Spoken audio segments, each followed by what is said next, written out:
world of Obsidian is another dimension, much like it sounds. You can't describe it with words. You have to hear it.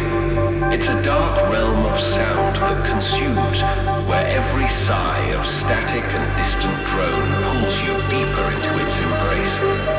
Fighting it is futile. Better to let yourself be carried away on waves of shadow and resonance. Allow the textures to envelop you, guiding you